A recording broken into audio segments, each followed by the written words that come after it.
Today you're going to meet me. After 3 years attending the gala alone, I was forced to hire a companion. What I didn't expect was that he would be the most feared Mafia boss in the entire city. Welcome to my library. I'm Lena, and our story is just beginning. Chapter 1. The Arrangement. Tonight will be flawless. The champagne in the hotel suite I'm staying in costs about the same as what people pay for their rent, and I was letting it go flat while I stared at my phone, at the confirmation message from the Escort agency, at the reality of what I was about to do. Your companion will arrive at 19:00. Discretion guaranteed. Enjoy your evening.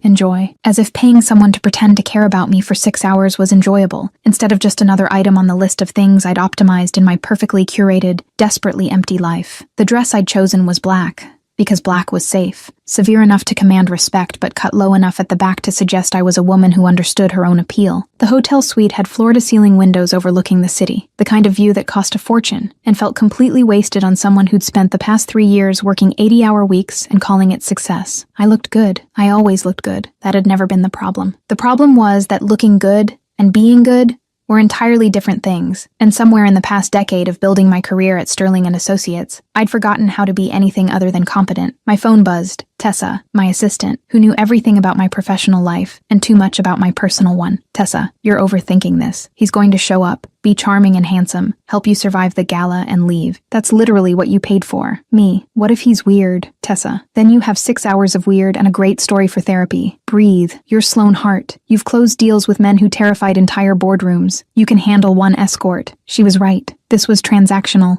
Simple, exactly the kind of problem I excelled at solving, except I'd never felt this hollow about success before. The knock came at exactly 7, punctual in a way I appreciated even through my nerves, and I checked myself one more time in the mirror before opening the door, and immediately forgot how to breathe. The man standing there wasn't an escort. He couldn't be. Men who looked like him didn't need to work for agencies. They had women offering themselves for free, probably in alphabetical order by desperation level. He was tall, easily 6'3", with dark hair styled in that deliberately careless way that suggested both money and an excellent barber. His suit was charcoal with subtle texture, the kind of tailoring that whispered custom rather than shouted it, and when his eyes met mine I felt the impact like a physical thing. Dark gray, almost silver in the hotel lighting, assessing me with an intensity that made my skin prickle with awareness. Sloan Hart, his voice matched the rest of him, smooth, controlled, with an accent that suggested British boarding schools and too much inherited wealth. Yes, I managed, stepping back. You're from Elite Companions. Killian, he said, offering his hand. And yes, may I? I nodded, and he entered with the kind of spatial awareness that suggested military training or something equally disciplined, his gaze sweeping the suite in seconds before returning to me. You're taller than your profile suggested, he observed. I'm wearing heels, I replied automatically, then felt stupid because that was exactly the kind of awkward thing I'd hired him to help me avoid. They work, Killian said, and something in his tone made it clear he wasn't just being polite. The dress, too. You look like someone who knows exactly what she wants. I look like someone who paid a stylist to tell me what to wear, I corrected, moving to the bar cart because standing still felt impossible. Water? Wine? There's champagne, but it's probably flat. Water, Killian said, surprising me. I don't drink on assignments. Assignments, I repeated, handing him the glass. That's what this is, isn't it? He challenged, accepting the water, but not drinking. You hired me for an evening. That makes it work. Work requires professionalism. Right, I said, relieved he understood even as part of me felt vaguely disappointed. So, the gala is at 8. Whitmore Foundation. Black tie, mostly corporate people from my firm and their partners. The objective is simple. Look like I have a life outside work. Don't give anyone ammunition for gossip. Survive 6 hours. Survival seems like a low bar, Killian observed. You haven't met my colleagues, I replied. Margaret from accounting asked me last week if I was seeing anyone, with the kind of concern usually reserved for terminal diagnoses. Apparently being 31 and single is cause for intervention. Is it? Killian asked. Cause for concern? It's cause for people to make assumptions about why I'm alone, I said, which is why you're here, to prove I'm capable of normal human interaction. Are you? He asked, and the question was so direct it caught me off guard. I'm capable of professional interaction, I corrected. Relationships require things I'm not good at, like vulnerability and emotional availability, and pretending someone else's problems are as important as my own. Honest, Killian said, and I couldn't tell if he was approving or judging. Efficient, I replied. Why waste time pretending? We both know what this is. You're being paid to play a role. I'm paying to avoid awkward questions. That's the arrangement. Most clients don't frame it quite so clinically, Killian observed, moving to the windows. Usually there's at least a pretense of romance. Romance is inefficient, I said, joining him while maintaining careful distance. It creates expectations and complications. I prefer clarity. Clearly, he said. And was that amusement? Tell me. Sloane, when was the last time you did something without calculating the outcome? The question struck deeper than I wanted to admit. That's not relevant to tonight. No? Killian turned to look at me, and his attention felt almost invasive, because I'm curious what drives someone as controlled as you to hire a stranger for an evening. That suggests risk tolerance that contradicts everything else about your presentation. It suggests pragmatism, I said. The risk of showing up alone again was worse than the risk of hiring help. Help, he repeated. That's what you think I am. That's what you are, I said, confused. You work for an escort agency. I hired you. That's the transaction. Killian was quiet for a moment, something calculating happening behind those silver eyes. What did the profile say? That made you choose me specifically. Good reviews, professional experience with corporate events, discreet, I listed. You matched the requirements? That's all. Not the photo, he pressed. The photo was vague, but attractive enough to be convincing, I admitted. Why does it matter? It doesn't, Killian said, but his tone suggested otherwise. I'm just trying to understand you. There's nothing to understand, I said. Wait, I'm hiring you for 6 hours. You don't need my psychology. You need to know how to make appropriate small talk and look interested when people tell boring stories about their kids. And if someone asks how we met, Killian asked. Through mutual friends, I said. Keep it vague. People don't actually want details. They want confirmation I'm normal enough to maintain a relationship. And are you? He asked, echoing his earlier question. Normal enough. I'm here. Aren't I challenged. Hiring an escort to maintain appearances. That's either very normal or completely insane depending on your perspective. I think it's survival, Killian said quietly, and I think you're lonelier than you want to admit. The observation landed like a punch, and I felt my carefully maintained composure crack. That's not your concern, I said, my voice sharper than intended. Your concern is showing up, looking good, helping me survive the gala. That's what I'm paying for, not analysis. Fair enough, Killian replied, but his eyes said he'd already cataloged that weakness, filed it away for later use. And that was when I realized my mistake. This man wasn't just attractive, he was dangerous. He read people the way I read spreadsheets, efficiently, accurately, looking for vulnerabilities to exploit. I'd hired him for control, but standing here with his attention focused on me like I was the most interesting thing in the room, I felt control slipping away entirely. We should establish boundaries, I said, moving back to safer ground. No unnecessary physical contact beyond what's needed for appearances. No personal questions that don't serve the story. No attempts to extend this beyond tonight. Anything else? Killian asked. Yes, I said. And if this gets uncomfortable, if you do or say something that crosses a line, I need you to stop. Immediately. No questions. Something shifted in his expression, became almost gentle. I'm not here to make you uncomfortable, Sloane. I'm here to make your evening easier. That's all. Good, I said, checking my watch. We should leave in 15 minutes. Before we go, Killian said, stopping me. One thing you should know about me. What? I asked. That I'm very good at what I do, he said, and the certainty in his voice was absolute. By the end of tonight, everyone at that gala will believe we're exactly what you want them to believe. You hired the right person. Confident, I observed. Accurate, he corrected, and smiled in a way that made my stomach flip. Now, shall we discuss our story? How long we've been seeing each other? What we have in common? What made you decide I was worth bringing to this event? We spent the next 10 minutes building a believable narrative. 3 months, met through a colleague's dinner party, bonded over shared appreciation for obscure documentaries and the kind of wine that required explanation. Killian absorbed every detail with frightening efficiency, asked clarifying questions, even suggested adjustments that made the story more believable. By the time we left the suite, I almost believed it myself. The problem was, so did he. And watching him play the role of attentive boyfriend with disturbing authenticity as we rode the elevator down to the lobby, I realized I'd made a catastrophic miscalculation. I'd thought hiring an escort would give me control. But Killian moved through the world like he owned it, commanded attention without trying, made me feel seen in ways I'd spent years avoiding. And that was far more dangerous than showing up to the gala alone could ever be. Chapter 2. The Performance. The dance isn't as good as I imagined. The Whitmore Foundation Gala was exactly as insufferable as I'd anticipated. Crystal chandeliers, string quartet playing something classical and forgettable, and approximately 200 people in expensive clothes pretending their charitable donations absolved them of whatever sins funded their lifestyles. Smile, Killian murmured as we entered, his hand settling on my lower back with practiced ease. You look like you're attending a funeral. I am attending a funeral, I replied under my breath. For 6 hours of my life, I'll never get back. There's the enthusiasm I was hoping for, he said, and I heard amusement beneath the words. Should I start taking bets on how long before you fake a medical emergency? I don't fake emergencies, I said. I endure them with dignity. That sounds exhausting, Killian observed, guiding me through the crowd with the kind of spatial awareness that suggested he'd mapped the entire room already. Have you considered just enjoying things occasionally? Enjoying things is inefficient, I replied automatically, then caught his expression. What, you say that a lot, he observed. Inefficient. Like life is supposed to be optimized instead of lived. Isn't it? I challenged. Not even remotely, Killian said, and something in his tone made me look at him more carefully. Before I could respond, Margaret from accounting materialized with the inevitability of taxes, her eyes bright with curiosity. Sloane,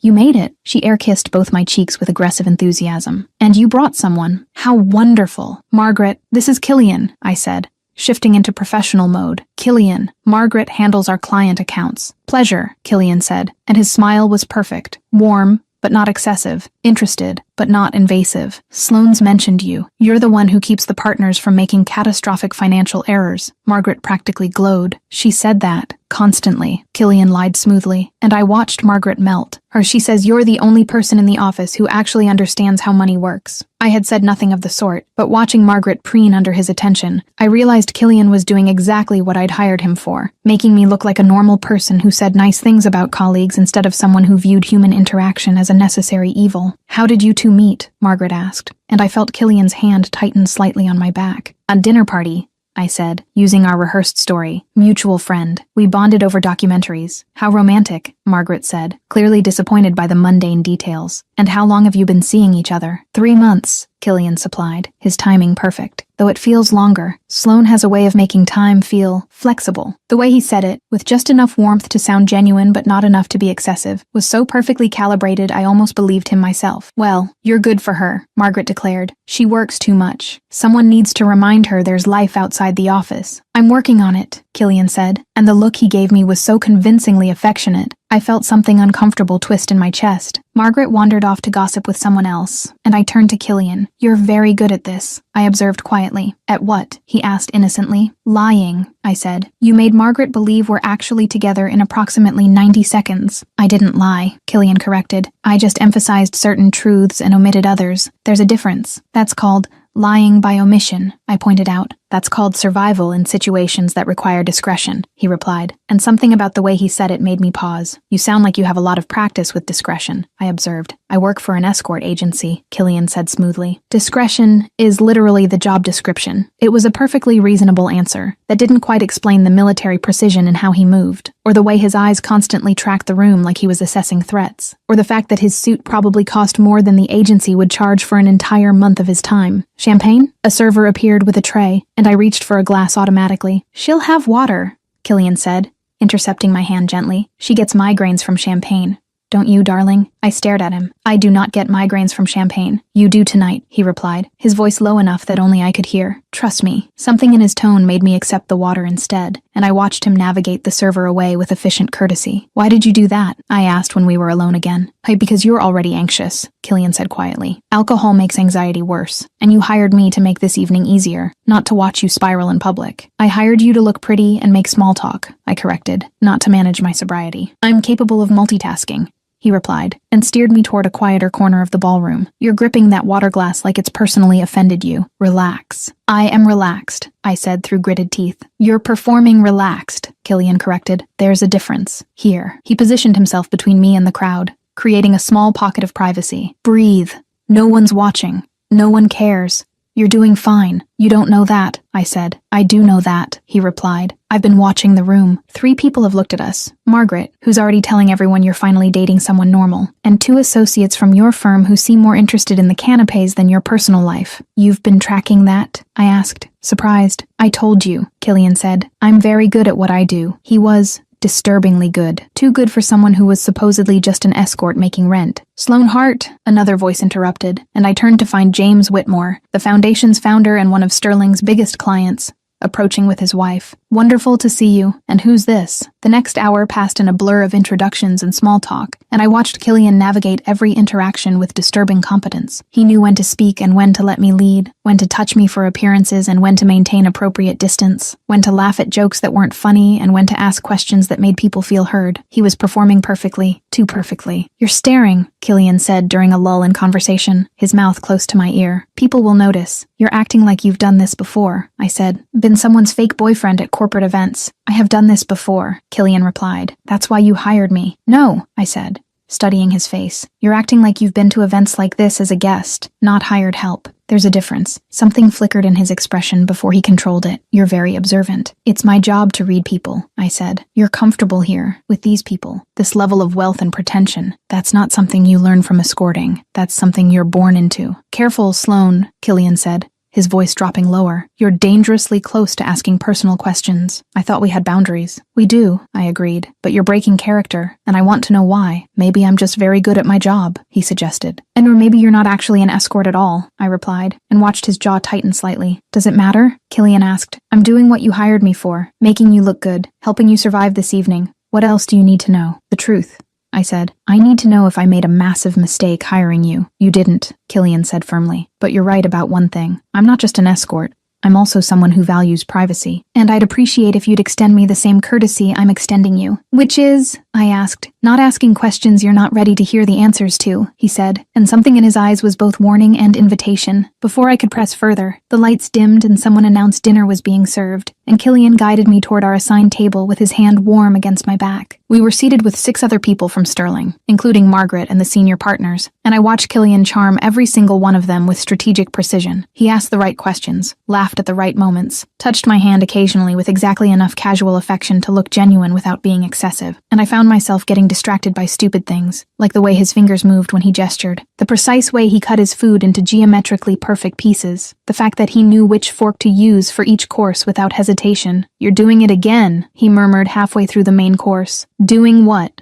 I asked. Analyzing, he said. I can practically hear you cataloging observations. I'm naturally curious, I said. You're naturally suspicious, Killian corrected. There's a difference. Can you blame me? I challenged. And you're too good at this. Too comfortable. Too everything. Would you prefer I was awkward and uncomfortable? He asked. I'd prefer you were honest, I replied. I am being honest, Killian said, his eyes meeting mine. About the things that matter. Everything else is just details. Details like your real name? I pressed. My name is Killian, he said, and I couldn't tell if he was lying or not. Your real job, I continued. Tonight, my real job is making sure you have a successful evening, Killian replied, which I'm doing, quite well. Actually, if you'd stop interrogating me long enough to notice. He was right. I was doing exactly what I always did. Overanalyzing. Looking for problems. Refusing to just accept something good when it was happening. You're right, I admitted. I'm sorry. Professional hazard. What kind of professional hazard? Killian asked.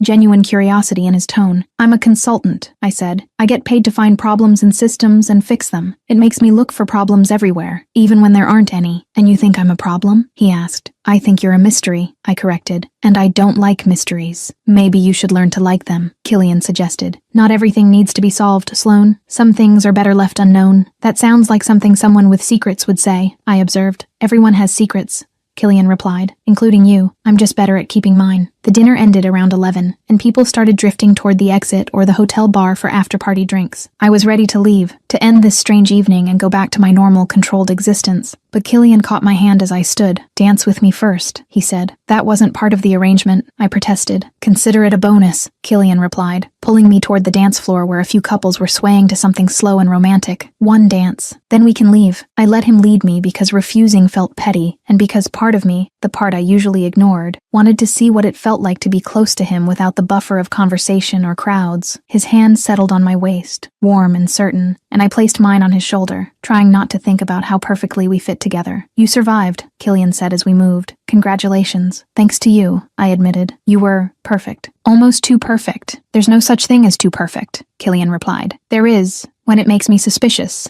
I said, and felt him laugh softly. Fair enough, he conceded. But Sloane, can I tell you something? What? I asked. Tonight wasn't as difficult as I expected, he said, his voice dropping lower. You're not what I thought you'd be. What did you think I'd be? I asked, cold, demanding. Using me as a prop without actually seeing me, Killian said. But you're not cold, you're careful, and there's a difference. The observation landed uncomfortably close to truths I usually kept buried. You don't know me well enough to make that assessment, don't I? He challenged. I've spent 4 hours watching you navigate a room full of people who make you uncomfortable. I've seen how you force yourself to smile when you'd rather leave, how you calculate every word before you speak it, how you're constantly performing instead of just being. That's not, I started. It's exhausting, isn't it? Killian interrupted gently. Always being in control, always having the right answer, never letting anyone see that you're just as uncertain as everyone else. I felt something crack in my chest, and I pulled back slightly. This wasn't part of the deal. You're not supposed to actually see me. Too late, Killian said, and his eyes held mine with uncomfortable intensity. I see you, Sloane, and I think you hired me because you wanted someone to see you, even if only for one night. That's not, I stopped, because he was right, and I hated that he was right. It's okay, Killian said quietly. You don't have to admit it, but I want you to know something. What? I asked, my voice barely above a whisper. I'm glad you hired me, he said, even if it's just for tonight, even if it's just pretend. I'm glad I got to see the real you, the one you hide behind all that control. And standing there on the dance floor with his hand warm on my waist,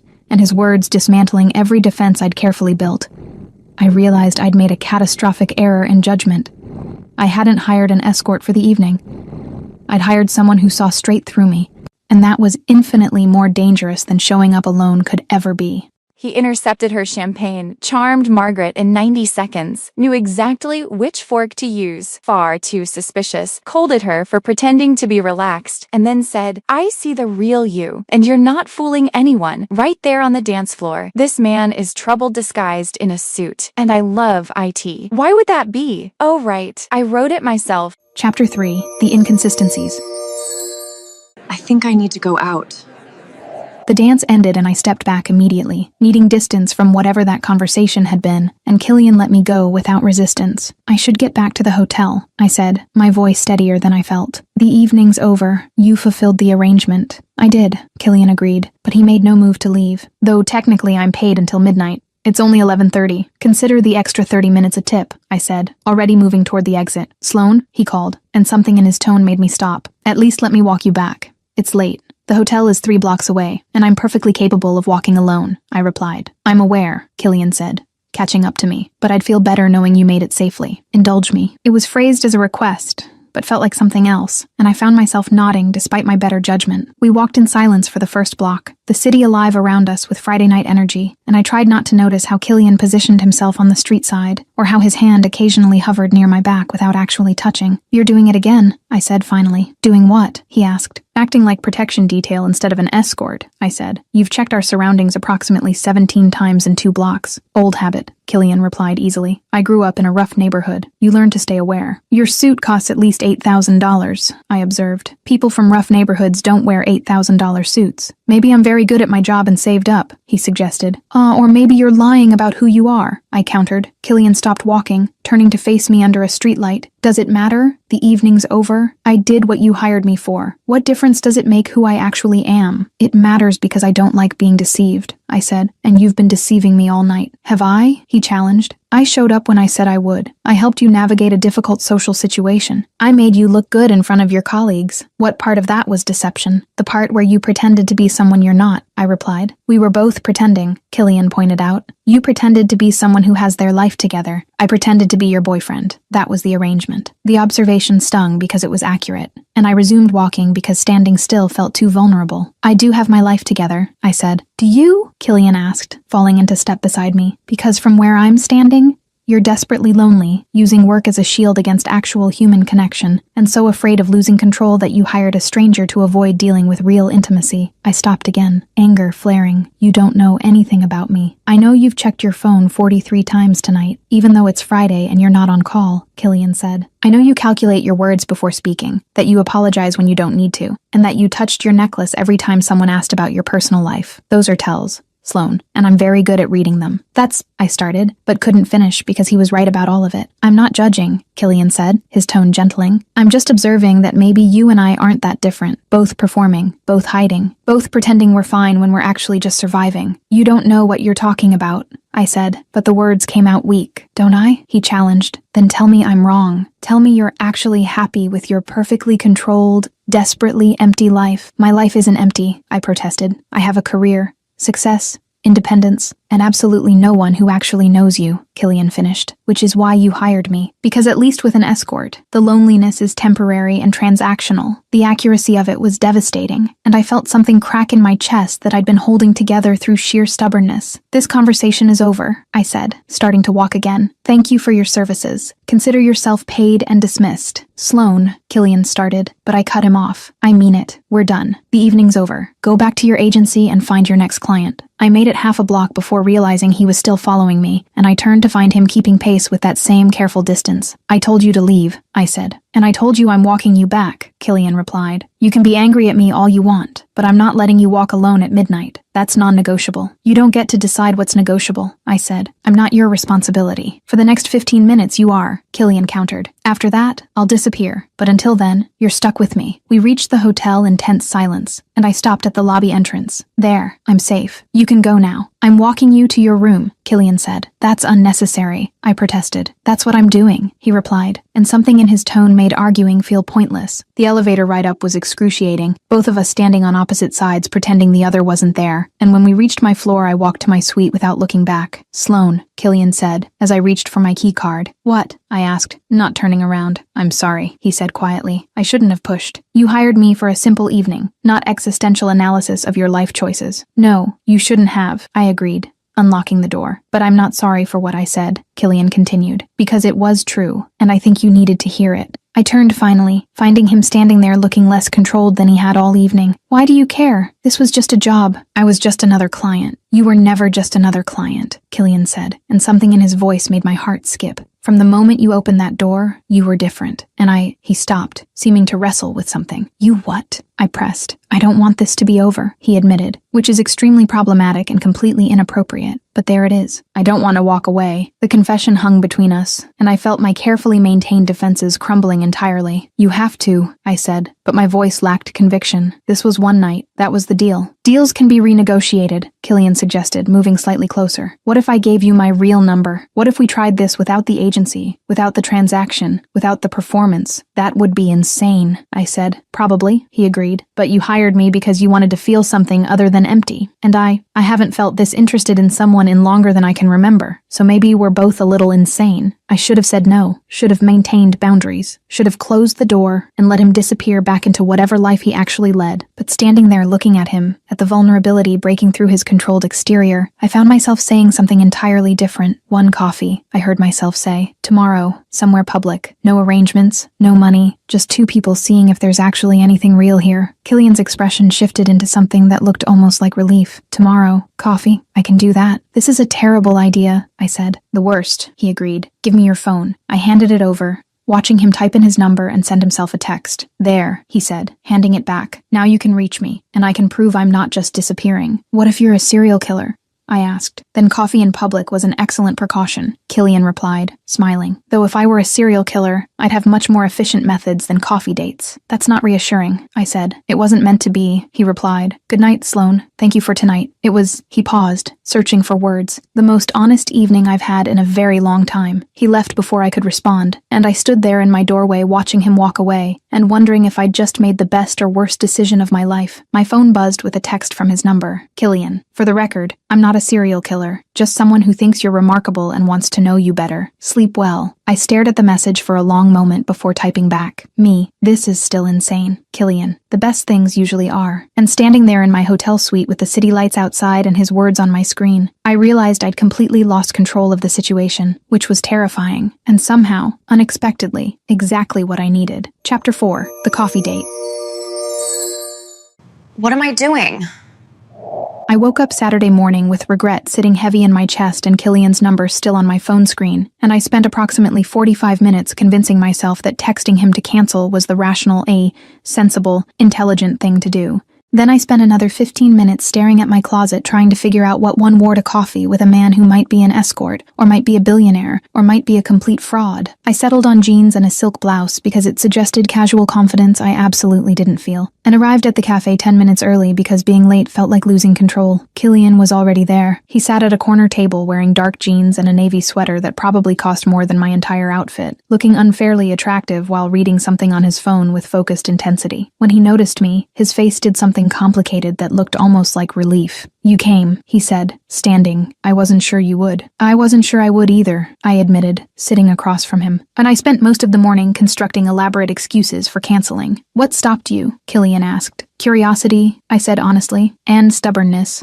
I don't like mysteries. And you're definitely a mystery." "Fair," he replied, signaling the server. "What do you drink?" "Americano, 2 shots, no sugar," I said automatically, then caught his expression. "What? You ordered that without hesitation," Killian observed. "Most people need to look at the menu first, decide, deliberate." "I know what I like," I said. "Deliberation is for people who don't, or for people who occasionally try new things," he suggested. "New things are variables," I replied. "Variables introduce uncertainty. Uncertainty is uncomfortable. You really do need to learn to let go," Killian said, and something in his tone made it sound less like criticism and more like invitation. The server brought our coffees, my Americano and something complicated and European-looking for him, and we sat in awkward silence for a moment, before both speaking simultaneously. "So, about last night," we stopped, and Killian gestured. "You first." "I just wanted to clarify expectations," I said, falling into professional mode because it felt safer.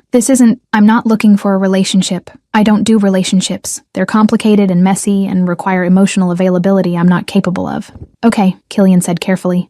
"Then what are you looking for?" "Honesty," I said. "I want to know who you actually are, not the persona from last night, not the escort character, the real person." "And if the real person is disappointing?" he asked. "Then at least I'll know," I replied. "I can handle disappointing." "I can't handle deception." Killian was quiet for a moment, something working across his expression that looked almost like calculation. "All right, what do you want to know?" "Your real name," I said immediately. "Killian Gray," he replied without hesitation. "That part was true." "Your real job," I continued. "That's more complicated," Killian said, wrapping his hands around his cup. "I run a company, multiple companies actually. Security consulting, risk assessment, strategic planning for high-level clients. That sounds like corporate speak for something else," I observed. "It is," he admitted, "but the something else isn't illegal, if that's what you're worried about. Just private. Clients who need discretion pay extremely well for it. And the escort thing," I pressed. "How does that fit?" Killian's lips curved into something that wasn't quite a smile. "It doesn't. Not usually. Last night was an anomaly." "What kind of anomaly?" I asked suspiciously. "The kind where I owed someone a favor and they called it in at an inconvenient time," Killian said. "The agency is owned by a friend. She needed someone last minute for a high-profile client who required specific qualities. I fit the profile." "So you don't normally do this," I said. "I've never done it before," Killian corrected, "and I'm reasonably certain I won't do it again. Once was enough to confirm it's absolutely not my skill set." "You were perfect last night," I said before I could stop myself. "I was performing," Killian replied. "There's a difference, but thank you for the compliment." We fell into easier conversation after that, trading information in careful increments. He told me about growing up in London, moving to the States for university, building his company from nothing. I told him about my career at Sterling, the suffocating expectations, the way I'd optimized my entire life until there was nothing left but work. "You said you don't do relationships," Killian said eventually. "Why not?" "Because relationships require vulnerability," I said, stirring my coffee even though I'd finished it already. "And vulnerability means giving someone power to hurt you. I prefer not to give anyone that power." "That sounds lonely," he observed. "Or it's safe," I corrected. "Those aren't mutually exclusive," Killian said. "You can be safe and lonely simultaneously. In fact, that seems to be your default setting." "Stop analyzing me," I said, "but without real heat." "I can't help it," Killian replied. "You're fascinating. This perfect exterior hiding absolute chaos underneath. The control issues masking fear. The way you plan everything except the parts that actually matter." "How do you know what matters?"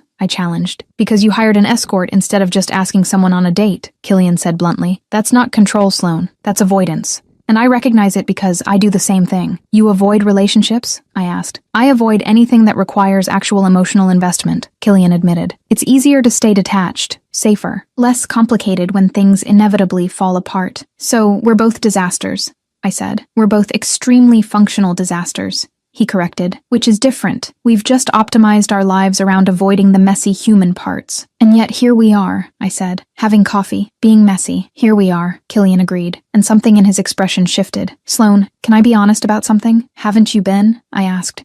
Not entirely, he admitted. Last night, when I showed up at your hotel, I was prepared to do a job, play a role, collect payment, and disappear. But then you opened that door looking terrified and defiant simultaneously, and something shifted. What shifted? I asked, my pulse quickening. I wanted to know you, Killian said simply. The real you, not the performance. And that hasn't happened to me in a very long time. So when you said terrible idea to coffee, I should have agreed and walked away. But I didn't want to walk away. Why not? I pressed. Because you're the first person in years who's looked at me and seen something other than utility, Killian said. You saw through the performance, noticed the inconsistencies, refused to just accept the easy answer. And that kind of perception is rare. Or I'm just paranoid, I suggested. You're observant, he corrected, and I like it, even when it's inconvenient. This is insane, I said, echoing my words from last night. We don't know each other. This is one coffee after one fake date. Normal people don't. We're not normal people, Killian interrupted. You've established that, so maybe we stop trying to be normal and just see what happens when two disasters try being honest with each other. That sounds like a recipe for catastrophe,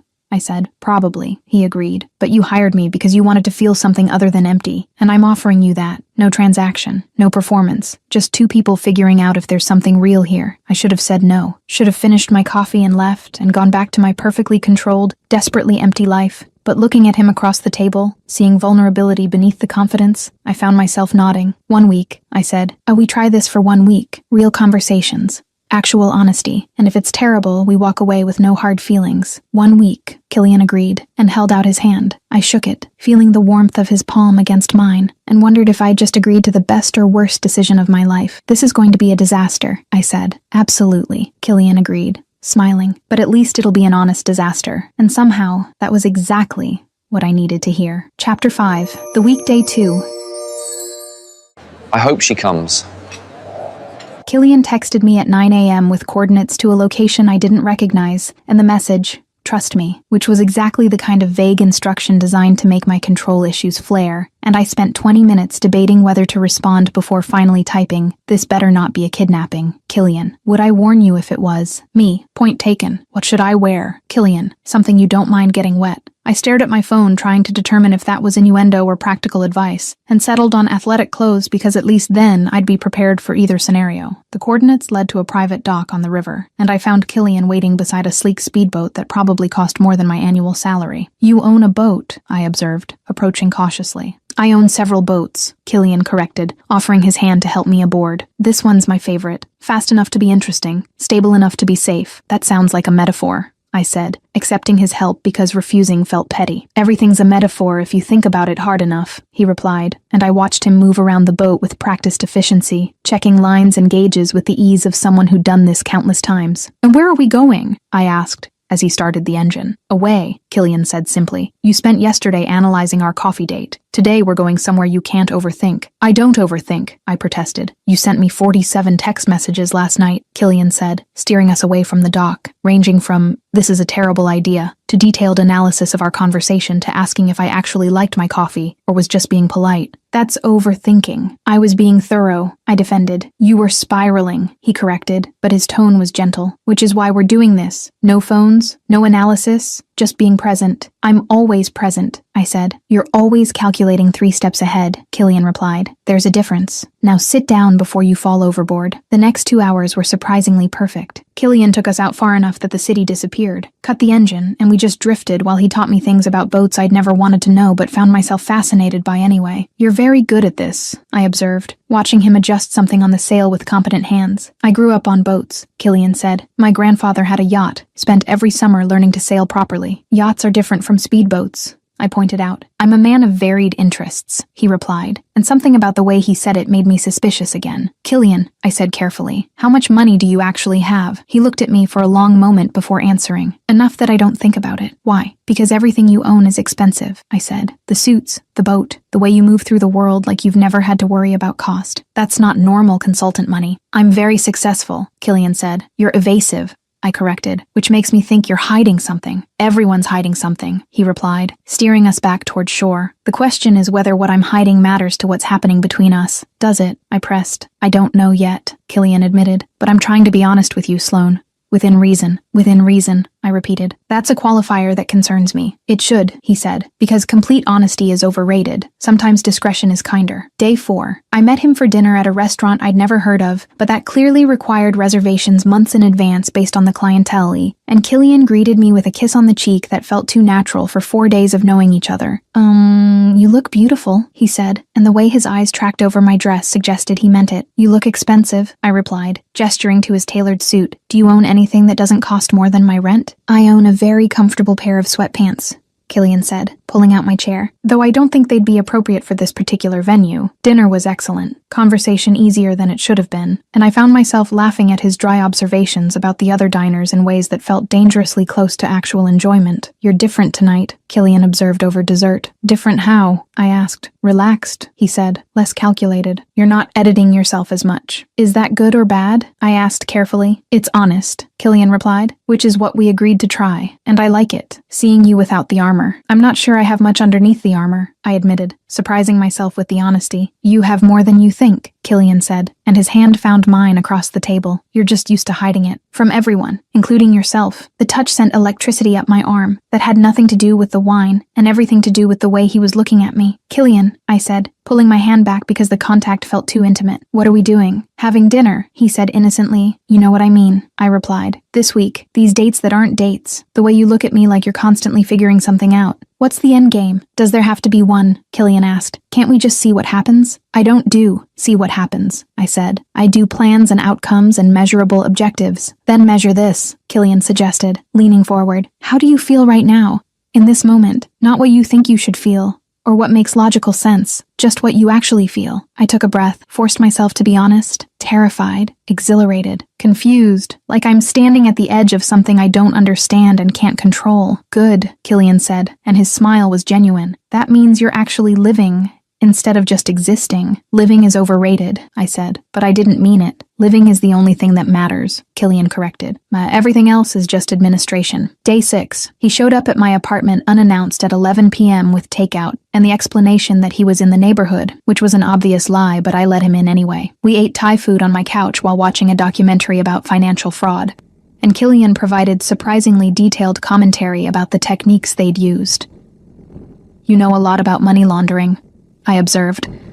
I know a lot about a lot of things, Killian replied. Occupational hazard of the consulting business. Or you're secretly a criminal, I suggested, only half joking. Would it bother you if I was? He asked, and something in his tone made me look at him carefully. Are you? I pressed. Define criminal, Killian said, because the law is subjective depending on jurisdiction, and morality is even more flexible. That's not an answer, I said. No, it's not, he agreed, but it's the only one I can give you right now. Sloan, I promise I'm not doing anything that would endanger you, but my business requires discretion for a reason, and I need you to trust that I'll tell you more when I can. That's asking for a lot of trust, I observed. I know, Killian said, which is why I'm asking instead of demanding. You can walk away right now. End the week early. Decide this is too complicated. I won't fight you. I should have done exactly that. Should have ended this before it got more complicated. But looking at him on my couch, his tie loosened and his guard down, I found myself saying something different. One more day, I said. You have one more day to prove this is worth the risk. I'll take it, Killian replied, and kissed me. It wasn't our first kiss. He'd kissed me goodbye after dinner, quick and chaste. But this was different, deeper, more honest. His hand in my hair, mine fisted in his shirt, both of us giving in to the tension that had been building all week. When we broke apart, both breathing hard, Killian rested his forehead against mine. I should go, he said, but made no move to leave. You should, I agreed, but my hand stayed on him. Tomorrow, he said, final day of the week. I want to show you something. What? I asked. Who I actually am, Killian replied. All of it. The parts I've been careful about. And then you can decide if you still want this. That sounds ominous, I observed. It's honest, he corrected, which is what you asked for. He left before I could ask more questions, and I sat on my couch with my lips still tingling, and the growing certainty that tomorrow was going to change everything. Day 7. The address he sent me was in the financial district, a building I recognized as headquarters for Gray Security Solutions, one of the most powerful private security firms in the country. I stood outside for 5 minutes debating whether to go in before finally texting him. Me. Why are we meeting here? Killian. Because I work here. Come up. Top floor. Security will be expecting you. I rode the elevator up with mounting dread, and when the doors opened directly into a penthouse office, I understood immediately. The space screamed power, floor-to-ceiling windows, modern art that probably cost millions, and furniture that suggested someone who made decisions that affected entire industries. Killian stood at the windows in a suit that made all his other suits look casual, and when he turned to face me, I saw truth written in his expression. "You're not a consultant?" I said slowly. "I am a consultant," Killian corrected. "Just not the kind you were thinking. Sloan. Meet the real me, Killian Gray, CEO of Gray Security Solutions. We handle risk assessment and strategic protection for clients who require absolute discretion. Protection, I repeated. What kind of protection? The kind that sometimes requires operating in moral gray areas, Killian said carefully. The kind that means my clients trust me with things that could destroy them if they became public. The kind that means I've built an empire on secrets and discretion. I stared at him, pieces falling into place with devastating clarity. The Escort thing. That was you testing me. No, Killian said firmly. That was me doing a favor and meeting someone unexpected. Everything after that first night has been real. Sloan, including this, including showing you who I actually am. Why? I asked. Why risk showing me? I stopped, realizing I had no idea what I could actually do with this information. Because you were right, Killian said, moving closer. I'm not who I said I was, and I'm tired of performing. With you, I don't want to perform. I want to be honest. Even if that means you walk away. I should walk away, I said. This is insane. You're some kind of powerful CEO who does what, exactly? Protects criminals. I protect people who need protecting, Killian corrected. Some of them are criminals by legal definition. Some are just powerful people with powerful enemies. I don't judge. I just keep them safe. That's morally ambiguous at best, I said. Welcome to my world, Killian replied. It's not black and white.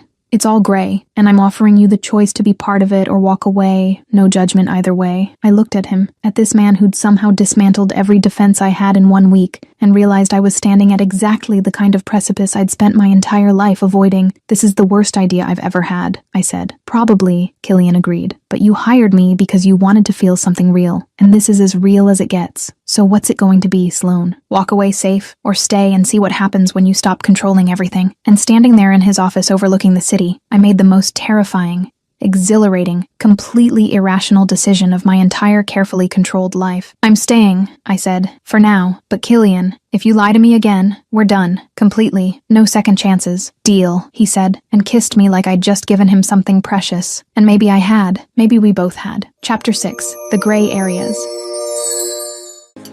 What are you going to do? Staying comes with conditions, Killian said, pulling back from the kiss but keeping his hands on my waist. If you're going to be in my life, actually in it, you need to understand what that means. Which is? I asked, trying to ignore how good his hands felt, even through the fabric of my dress. It means there are things I can't tell you, Killian said. Client confidentiality isn't optional in my world. It's survival. So sometimes I'll disappear without explanation. Sometimes I'll take calls I can't let you hear. Sometimes I'll come home late, smelling like expensive whiskey and expensive problems. That sounds like a terrible relationship, I observed. It is, he agreed, but it's honest terrible instead of dishonest perfect. And I think you'd rather have truth with complications than pretty lies. He wasn't wrong, and I hated that he could read me so accurately. And what else? I asked. You'll meet people who terrify you, Killian continued, moving to his desk and pouring 2 glasses of something amber. Clients who've done things that would make you lose sleep. And you'll have to smile and be polite because that's what being with me requires. I'm very good at polite, I said, accepting the glass even though I rarely drank whiskey. You're good at performing polite, Killian corrected. There's a difference. This requires actual composure when someone casually mentions they've solved problems permanently. The euphemism wasn't lost on me, and I felt ice slide down my spine. Your clients kill people. Some of them have, Killian said carefully. Most just threaten very convincingly. My job is making sure the threats stay theoretical instead of practical. By doing what exactly? I pressed. By being better at strategy than they are at violence, he replied, sitting on the edge of his desk. By knowing things they don't know. By having connections they can't access. By being indispensable enough that hurting me would be catastrophically stupid. That sounds exhausting, I observed. It is, Killian agreed, which is why I don't do relationships. They're leverage, vulnerability, a weakness that smart enemies exploit. And yet, here you are, I said, telling me all of this instead of just walking away. Here I am, he confirmed, and something in his expression was almost vulnerable. Being spectacularly stupid, because you make me want things I've convinced myself I don't need. Like what? I asked, moving closer despite my better judgment. Like someone who actually knows me, Killian said quietly, not the performance. Not the CEO who handles impossible situations, just the person underneath who's tired of being alone in a room full of people. The honesty of it struck something deep, and I found myself standing between his legs, my hands settling on his shoulders. I know that feeling, I admitted. The alone in a room full of people thing. It's why I hired you in the first place. I know, Killian said, his hands sliding up my sides. I saw it the moment you opened that hotel door. This woman who had everything organized except the parts that actually mattered. Stop analyzing me, I said, but without heat. I can't, he replied. You're the most interesting problem I've encountered in years, and I'm very good at solving problems. I'm not a problem to solve, I protested. No, Killian agreed, pulling me closer.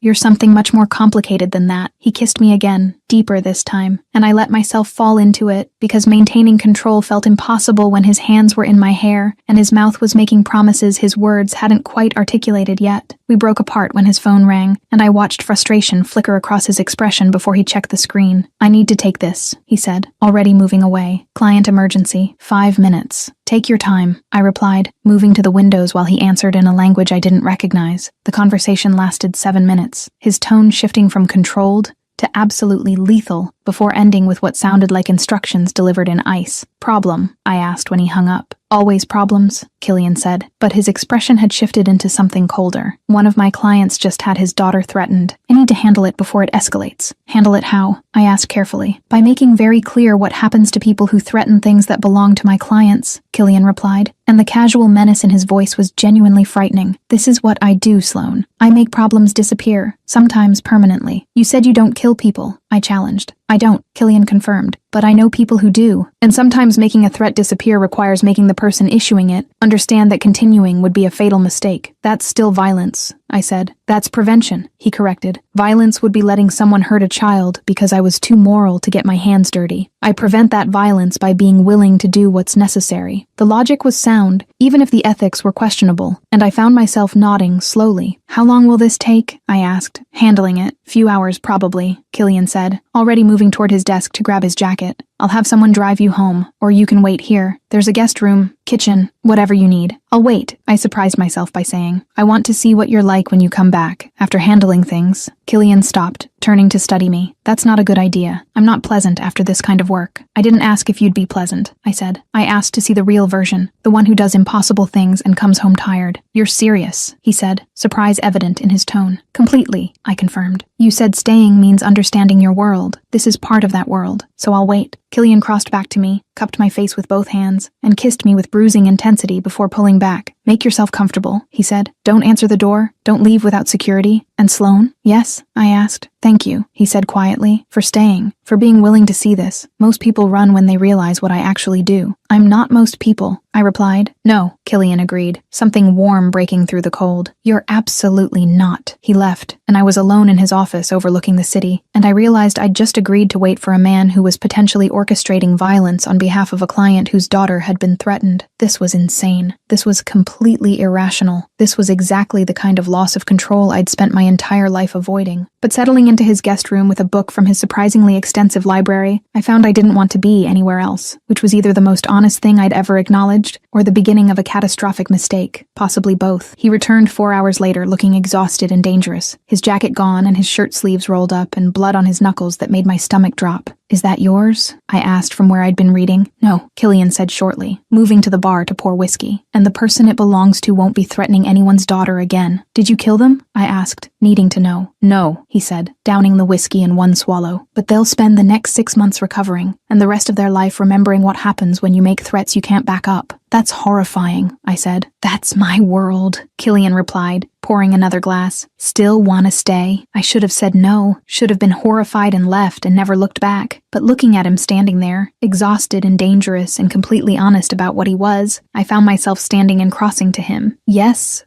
I said, I still want to stay. You're insane, Killian said, but he pulled me close anyway. Probably, I agreed. But you make insane feel like the only rational option. He laughed, actually laughed, the sound rough but genuine, and kissed me like I'd just given him absolution. And standing there in his arms with blood on his knuckles and truth between us, I realized I'd completely lost control of my carefully organized life, and somehow I was fine with that. He explained that his clients sometimes solve problems permanently, took a call, and switched languages to give deadly instructions, stepped out to deal with a threat against a client's daughter, came back with blood on his knuckles, and she said, "I'm staying anyway." This woman looked at violence and moral ambiguity and went, "Yeah, that tracks," because apparently her control issues evaporated the second he kissed her, LOL. Chapter 7. The Real Power. I can't believe this happened. I spent the night at Killian's penthouse, not in his bed, but in the guest room, because despite the blood on his knuckles and the violence he'd casually orchestrated, neither of us was quite ready to cross that particular line yet. But I woke up to the smell of coffee and found him in the kitchen making breakfast with the same efficient precision he applied to everything else, and something about the domesticity of it felt more intimate than sex would have. "You cook," I observed, accepting the espresso he handed me. "I survive," Killian corrected. "Cooking implies creativity. I follow recipes with military precision and hope for edible results." "That sounds familiar," I said, and he smiled. "We're more alike than you want to admit," he replied, plating eggs with geometric precision, both of us controlling our environments, because the alternative is chaos. "The difference is, my chaos doesn't involve blood," I pointed out. "Your chaos involves dying alone surrounded by perfectly organized spreadsheets," Killian countered. "I'm not sure that's better." "It's legal," I said. "Unlegal and empty are not mutually exclusive," he replied, and I didn't have a good argument for that. We ate in comfortable silence, and I was finishing my coffee when Killian's phone buzzed with what looked like a news alert. His expression shifted immediately, going carefully blank in a way that made my instincts flare. "What?" I asked. "Nothing," he said too quickly, setting down the phone. "Just work." "You're lying," I observed. "Dada, your jaw does this thing when you're calculating whether to tell the truth?" "Observant," Killian said and sighed. "There's a charity gala tonight. Major political donors, city elite, the kind of event where everyone who matters shows up to be seen. I'm expected to attend." "So attend," I said, confused why this required lying. "I'd like you to come with me," Killian said carefully. "But it means being seen publicly with me, being associated with what I do.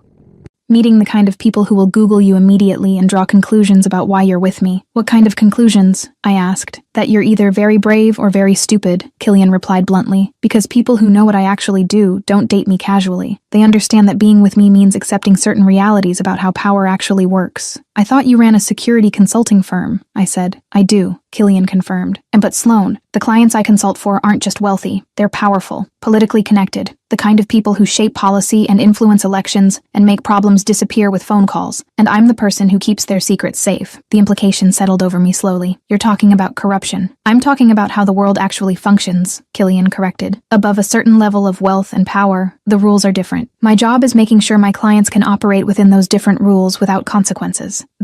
I stopped, trying to process. "That's not security consulting. That's facilitating whatever they want to do." "Yes," Killian said simply. "And tonight, you'll meet some of them. Senators, CEOs, people whose names you recognize from news coverage, and they'll assess whether you're a liability or an asset to me, whether you can be trusted with what you'll inevitably learn just by being in the room. And if they decide I'm a liability," I asked, "then I make it very clear you're not," Killian said, his voice dropping into something dangerous. "Which is why I'm asking instead of just bringing you, because once you walk into that room with me, you're committed. You can't unknow what you'll see, can't unhear what you'll overhear, can't pretend the world is simpler than it actually is." I should have said no, should have recognized this as the exit point, the moment where rational people chose safety over curiosity, but looking at him offering me truth wrapped in warning, I found myself nodding. "I'll go," I said, "but Killian, I need you to promise me something." "What?" he asked. "No more surprises," I said. "After tonight, if there's something else I should know about what you do or who you are, you tell me, immediately. I can handle truth. I can't handle discovering things that change everything." "Deal," Killian agreed. "But Sloan, after tonight, you might wish you'd walked away when you had the chance." The gala was at the Metropolitan Museum, black tie and exclusive enough that security checked invitations twice, and I wore a dress Killian had sent over that probably cost more than my car. "You clean up well," I said when he collected me from my apartment. And that was an understatement. He wore a tuxedo with the kind of tailoring that whispered obscene amounts of money, and the way he looked at me suggested the dress was achieving its intended effect. "You're stunning," he said, offering his arm, "ready to meet the people who actually run things." "Not even remotely," I admitted, but took his arm anyway. The museum was transformed into something glittering and excessive, and I watched Killian navigate through the crowd with the ease of someone who belonged there, pausing to exchange precise greetings with people I recognized from news coverage: a senator, a tech billionaire, the CEO of a pharmaceutical company currently under federal investigation, and they all greeted Killian with the kind of respect that suggested he held power over them, rather than the other way around. "Killian Gray," a voice called, and I turned to see a man in his 60s approaching with predatory confidence. "I didn't know you were bringing a guest." "Robert," Killian replied smoothly. "This is Sloan Hart." "Sloan."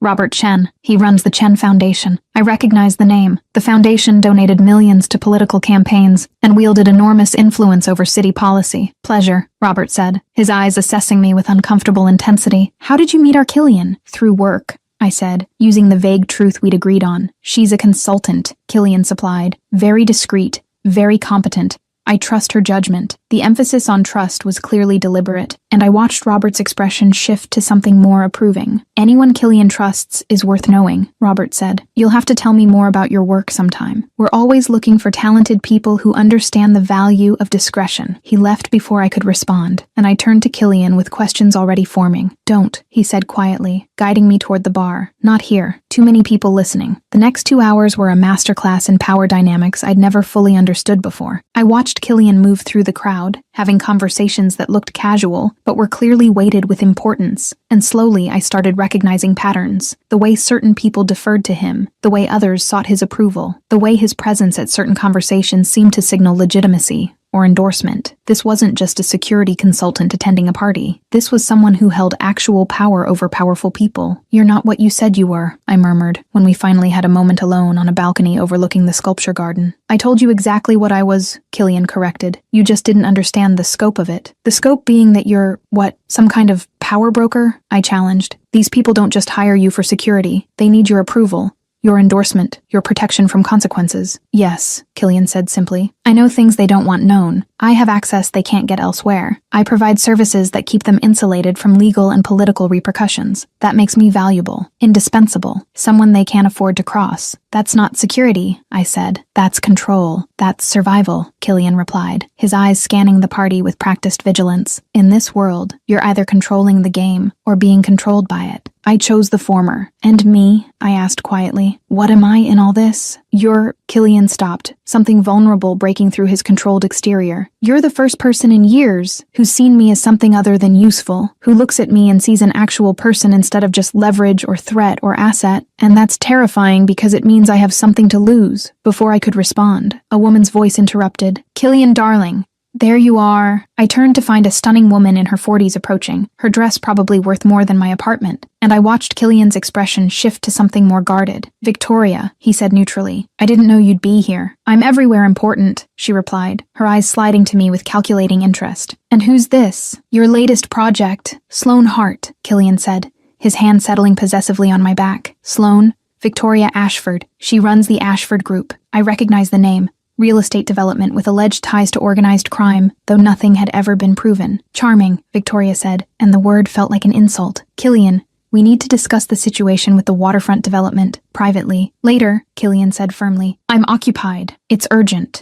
Victoria pressed, and I heard steel beneath the politeness. "And it can wait," Killian replied, his tone leaving no room for argument. Victoria studied us both for a long moment before smiling with practiced grace. "Of course. Enjoy your evening." She left, and I felt tension I hadn't noticed drain from Killian's posture. "Ex-girlfriend?" I asked. "Ex-client who wanted to be more," Killian corrected. I declined. She took it poorly, tried to leverage information she thought would hurt me, learned very quickly that threatening me was a catastrophic mistake. "What did you do?" I asked, not entirely sure I wanted to know. "I made very clear what happens when people cross certain lines with me," Killian said, and the casual menace in his voice was genuinely frightening. "She lost 3 major development deals, her primary investors, and her reputation in certain circles, all within a week, because she tried to blackmail you," I said slowly. "Because she forgot that I know everyone's secrets," Killian corrected, "including hers. And I'm very good at making sure people remember why crossing me is inadvisable." I stared at him, really seeing him for the first time. Not the charming man who'd shown up at my hotel, not the thoughtful person who'd made me breakfast, but the dangerous power broker who could destroy someone's entire life with a series of phone calls. "You're terrifying,"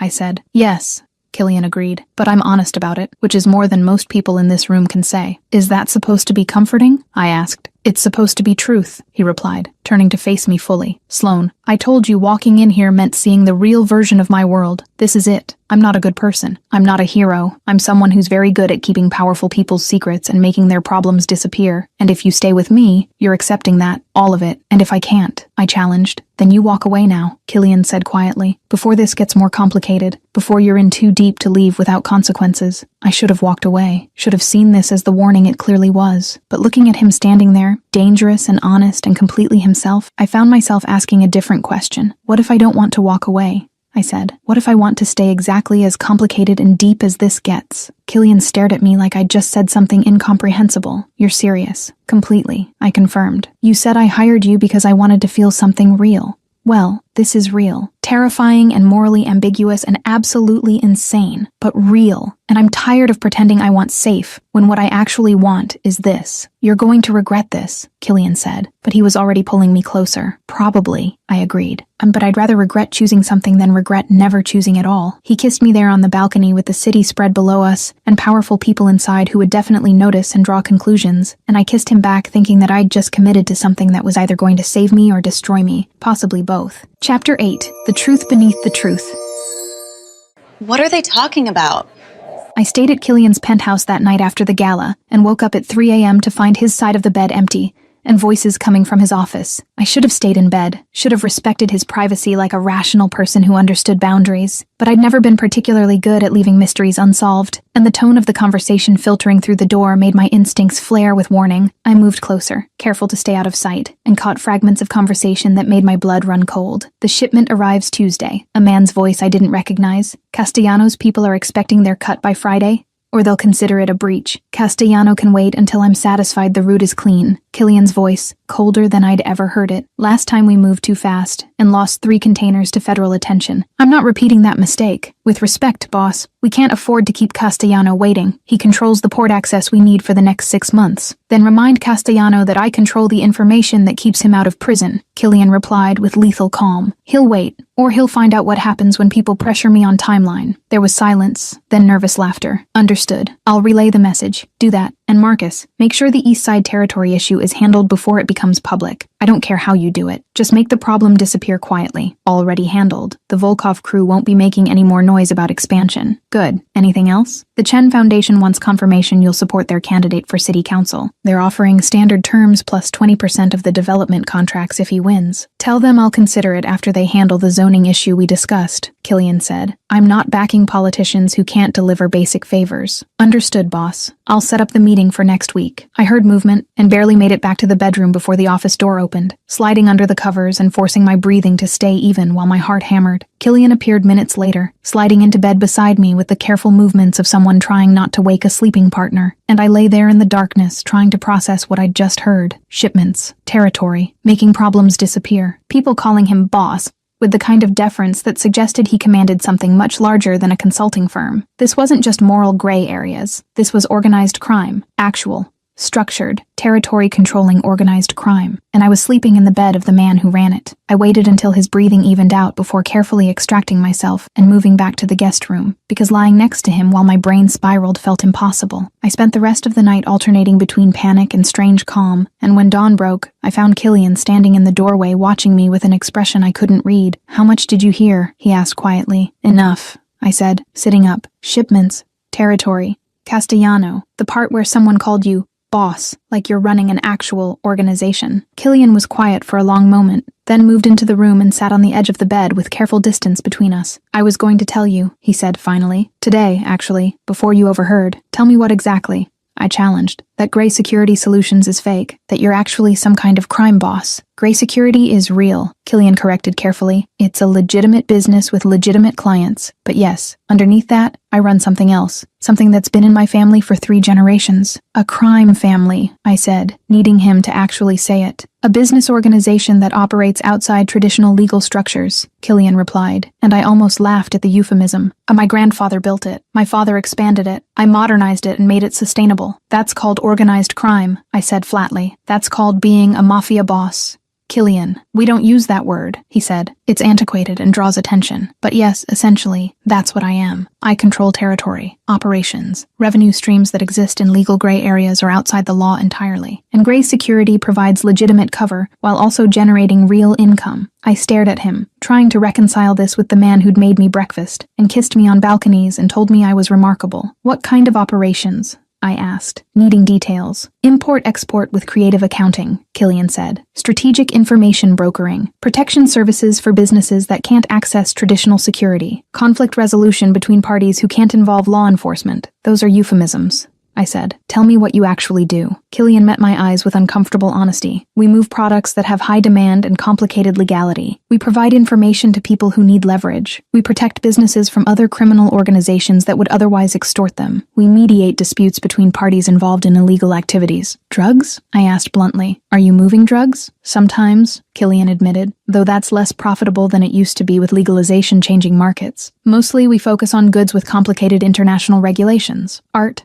antiquities, technology with export restrictions, stolen art, I clarified. Art with disputed provenance, he corrected. The difference matters legally, not morally, I shot back. No, Killian agreed. Not morally, but Sloan, I told you what I was. I just didn't give you the complete organizational chart. You told me you consulted for criminals, I said. Not that you were one. That's not a minor detail, Killian. That's everything. Is it? He challenged. Because you stayed after I showed up with blood on my knuckles. You stayed after meeting the people I work with. You stayed after seeing what I'm capable of. What's different now, except you have a label for it? The label is the difference, I said, standing because sitting felt too vulnerable. Consulting for bad people is morally questionable. Being the actual crime boss is... I stopped, trying to find words. That's not something I can just accept. Then don't, Killian said, standing too. Walk away, right now. I'll have someone drive you home. We'll never contact each other again, and you can go back to your safe, controlled, desperately empty life. The words hit like a slap, and I felt anger flare. That's not fair. None of this is fair, Killian replied, his voice rough. Fair would be meeting you under normal circumstances. Fair would be falling for you without 3 generations of criminal legacy making it impossible. But this is what we have, Sloan. Me, completely honest about what I am, and you, deciding if you can live with it. You're asking me to date a crime boss, I said, to be the girlfriend of someone who runs illegal operations and controls territory and makes people disappear. I'm asking you to be with me, Killian corrected. The person who makes you laugh, who challenges you, who sees you without the armor and wants you anyway. The crime boss thing is just infrastructure. It's not just infrastructure, I protested. It's who you are, what you do, the danger you operate in constantly. Yes, Killian agreed. And if you stay, that becomes your danger too. Your risk, your reality. I can protect you better than anyone else in this city, but I can't make you completely safe, because being with me means being a target for anyone who wants leverage over me. That's terrifying, I said. That's honest, he replied, which is what you asked for. Complete truth about who I am, and what being with me means. So here it is. I run a criminal organization that my family built. I control significant territory and operations in 6 cities. I have power that comes from being willing to do what others won't. And I want you anyway, despite knowing you deserve better. I stared at him, at this man who'd somehow become essential in 2 weeks, and felt my carefully constructed worldview crumbling entirely. I need time, I said finally, to think, to process, to figure out if I can actually live with this. How much time? Killian asked carefully. I don't know, I admitted. More than right now. Less than forever. Take what you need, he said, and I heard resignation beneath the words. But Sloan, understand something. If you walk away, it has to be permanent. I can't do this halfway. Can't have you in my life casually while wondering if you'll decide tomorrow that it's too much. I need certainty one way or the other. That's not fair, I said again. No, Killian agreed, but it's necessary, for both of us. He had someone drive me home, and I spent the rest of the weekend alone in my apartment,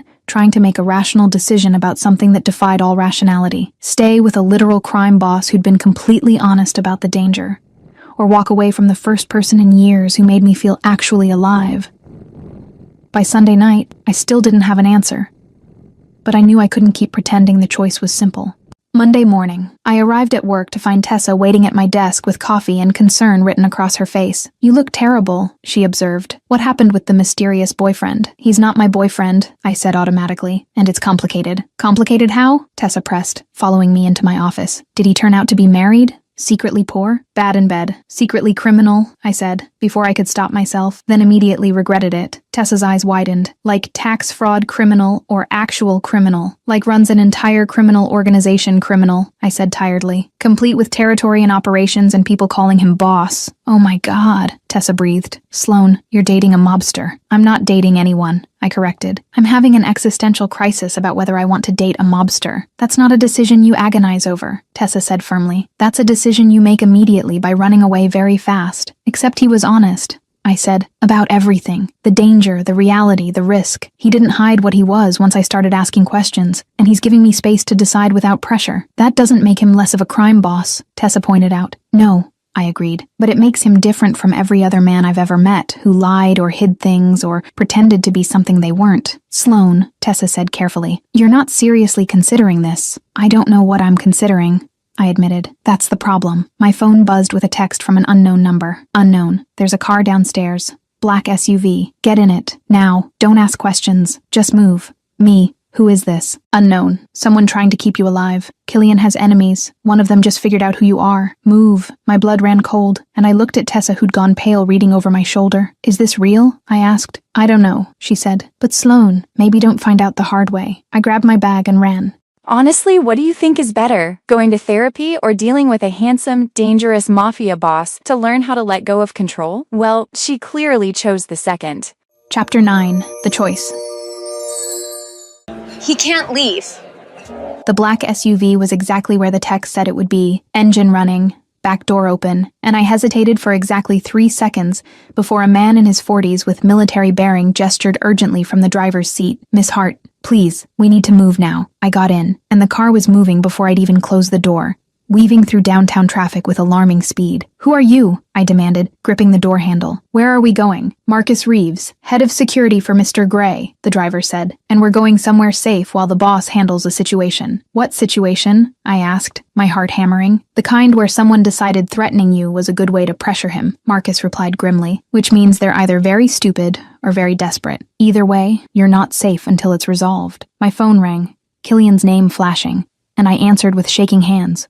Are you in the car? His voice was absolutely controlled in a way that made my spine straighten. Yes, I said. Killian, what's happening? Someone made a mistake, he said flatly. They're about to learn what happens when people threaten things that belong to me. Marcus is taking you to the secure property. Stay there. Don't leave. Don't contact anyone. I'll come get you when this is handled. Things that belong to you? I repeated, catching on that phrasing. Poor word choice, Killian amended. People I care about. Better? Marginally, I said. Killian, who are these people? Competitors who forgot why crossing me is inadvisable, he replied, and I heard violence beneath the calm. They won't forget again. I promise you that. Don't kill anyone, I said, before I could stop myself. I'll try to restrain myself, Killian said, and I couldn't tell if he was joking. Sloan, I need you to trust Marcus. He'll keep you safe, and I will handle this. Understand? Yes, I managed. Good. I'll see you soon. He hung up, and I stared at my phone trying to process that I was currently fleeing from actual mob enemies because I'd made the catastrophic decision to get involved with a crime boss. For what it's worth, Marcus said, catching my eyes in the rearview mirror. The boss has never brought anyone to the secure property before. You're the first. Is that supposed to be comforting? I asked. It means you matter, Marcus replied. Enough that he's willing to show you places even most of his organization doesn't know about. That's significant. The secure property turned out to be a renovated warehouse in an industrial area I didn't recognize, and Marcus led me inside past security that would have intimidated a military installation. There's food, entertainment, whatever you need, Marcus said, gesturing to what was essentially a luxury apartment hidden inside reinforced concrete. But Miss Hart, you cannot leave until Mr. Gray gives clearance, for your safety and ours. I understand, I said, and I did. I was in witness protection, mob style. The next 4 hours were the longest of my life. I tried reading, watching television, pacing, anything to stop my brain from spiraling about what Killian was doing to handle the situation. When he finally arrived, he looked exhausted and dangerous, blood on his shirt cuff that made my stomach drop. Is that yours? I asked immediately. No, Killian said, shrugging out of his jacket, and the person it belonged to won't be making threats again, ever. Did you... I stopped, not sure I wanted to know. No, he said, understanding the unfinished question. But I made very clear what happens to people who try to use you as leverage. There are 3 people in the hospital right now who will spend the rest of their lives remembering that lesson. 3 people, I repeated slowly. 3 very stupid people who thought threatening you was an acceptable negotiation tactic, Killian corrected, moving to the bar to pour whiskey with hands that weren't quite steady. They were wrong. Definitively wrong. Killian, I said carefully, you can't hospitalize people every time someone looks at me wrong. I can when they explicitly threaten your safety to pressure me into territorial concessions, he replied, downing the whiskey. That's not business. That's personal, and I handle personal threats permanently. The certainty in his voice should have terrified me, and it did. But it also made something in my chest warm, with the realization that this dangerous man had just demolished 3 people for daring to use me as a weapon against him. This is my world, Killian said, turning to face me. This is what being with me actually means. People will see you as weakness, as leverage, as a way to hurt me, and I will destroy anyone who tries, every single time, without hesitation.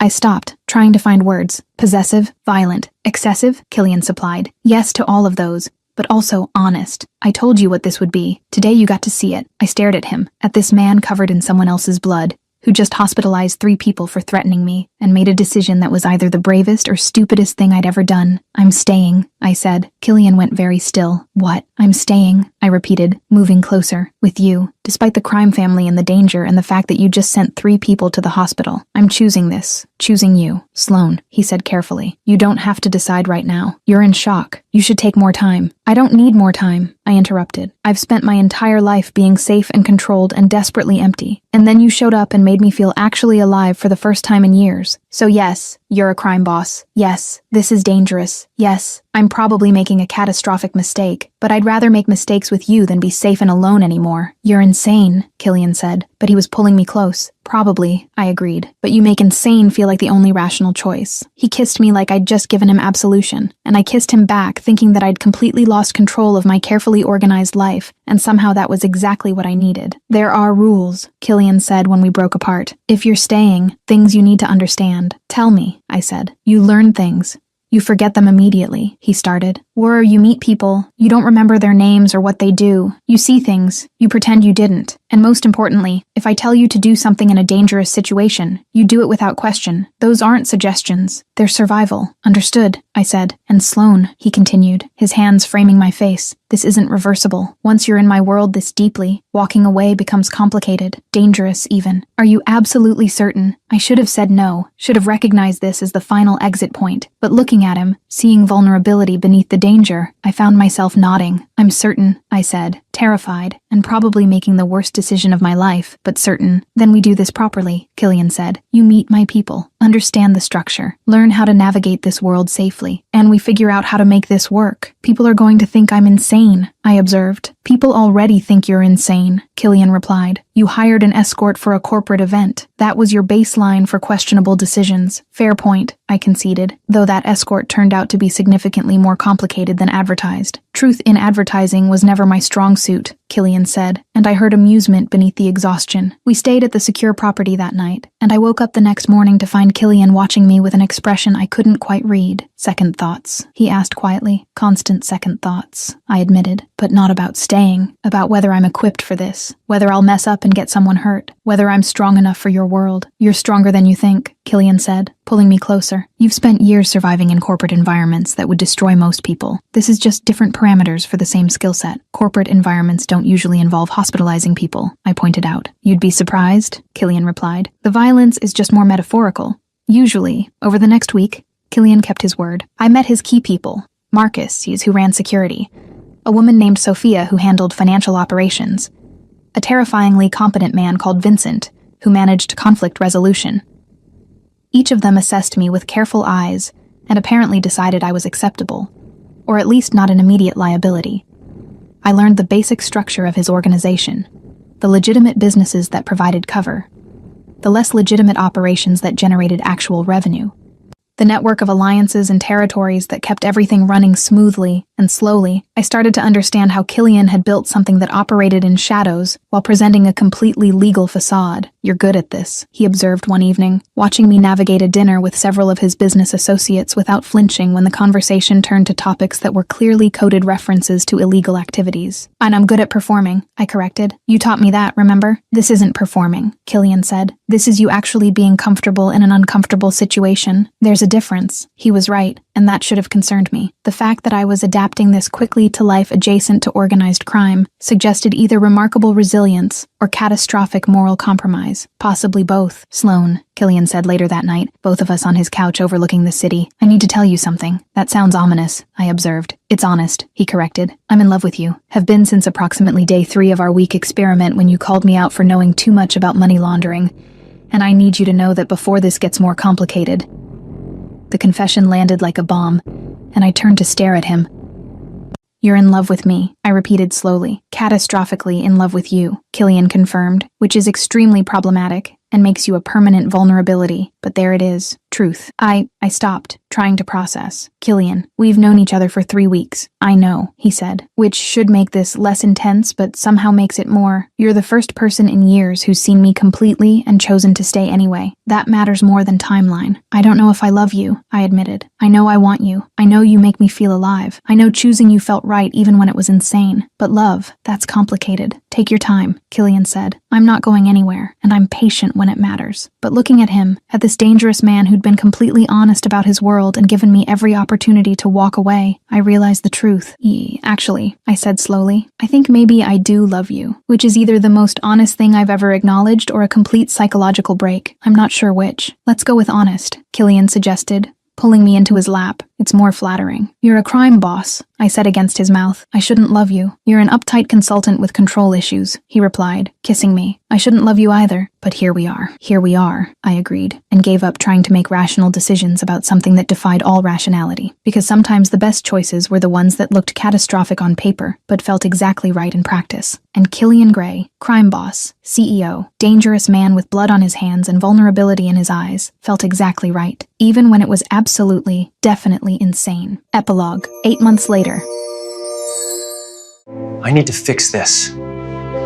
I woke up to Killian already dressed in a suit, checking his phone with the focused intensity that meant someone had made a problem that required handling. How bad? I asked, sitting up. Manageable, he replied, leaning down to kiss me. Territory dispute should be resolved by dinner. Define resolved, I said, because I'd learned that euphemisms mattered in his world. Diplomatically resolved, Killian clarified, as no hospitalizations required. Probably. I love how probably is your version of reassuring, I observed. I love how you're not running away screaming, he countered, straightening his tie. Most people would have by now. Most people are boring, I replied, getting up and stealing his coffee. I'm spectacularly reckless. You're perfect, Killian corrected, pulling me close despite his schedule. Even when you reorganize my office supplies by color, your pens were chaos, I defended. Someone had to intervene. He kissed me properly then, the kind of kiss that made morning meetings feel irrelevant, and I was considering making him spectacularly late when his phone rang with the tone that meant business couldn't wait. Tonight, he promised, pulling away reluctantly. Dinner, no territory disputes, no emergencies, just us. I'll believe it when I see it, I said, but I was smiling. After he left, I got ready for my own day, still consulting at Sterling, still pretending my life was normal corporate existence instead of nights spent with a man whose organization operated in 6 cities and whose enemies occasionally required creative deterrence. Tessa met me at my office door with coffee and her usual concerned expression. You're still alive, she observed. That's good. Surprisingly resilient,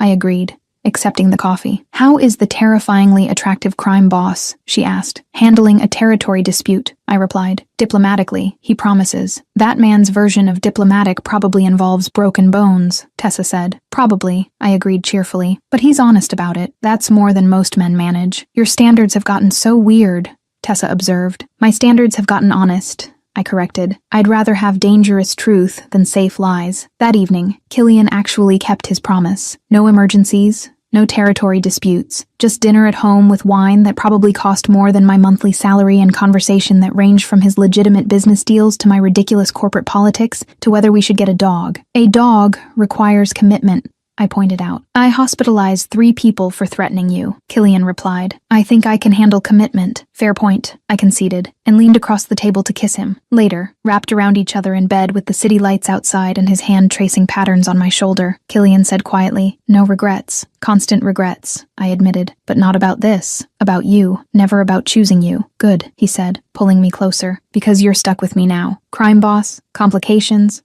occasional violence, and all. Wouldn't have it any other way, I replied, and meant it, because I'd spent years being safe and empty and desperately controlled, and Killian Gray, dangerous, honest, completely mine, had taught me that sometimes the best life was the one you built in the spaces between chaos and certainty, even when it looked absolutely insane from the outside, especially then.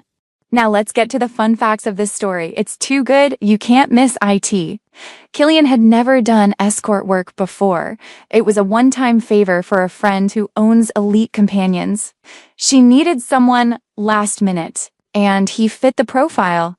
His blazer cost $8,000. She noticed immediately that something was off. Escorts don't wear custom brioni. Killian arrived at exactly 7 p.m. Punctuality she appreciated, even while panicking. His first moment of vulnerability. You're not what I thought you'd be. Most clients are desperate or lonely. You're neither. Speedboat ride, he owns several boats, grew up on his grandfather's yacht, and admitted to having enough money not to think about it. He showed up at 11 p.m. with Thai takeout, lied saying he was in the neighborhood, obviously he wasn't. They watched a documentary about financial fraud. Gala at the Metropolitan Museum, she met Robert Chun Chan Foundation, senators, CEOs, tech billionaires. Everyone treated Killian with a level of respect that suggested power over them. She used the term, a crime family, a mafia. He didn't deny it. We don't use that word. It's antiquated. But yes, essentially. He controls territory in 6 cities, a 3-generation operation, modernized to look legitimate. Perfect ending. I'd spent years being safe and empty and desperately controlled. And Killian Gray taught me that sometimes the best life is the one you build in the spaces between chaos and certainty. Did you like the story, my dears? Don't forget to comment what you thought. It's very important to me. See you in the next one.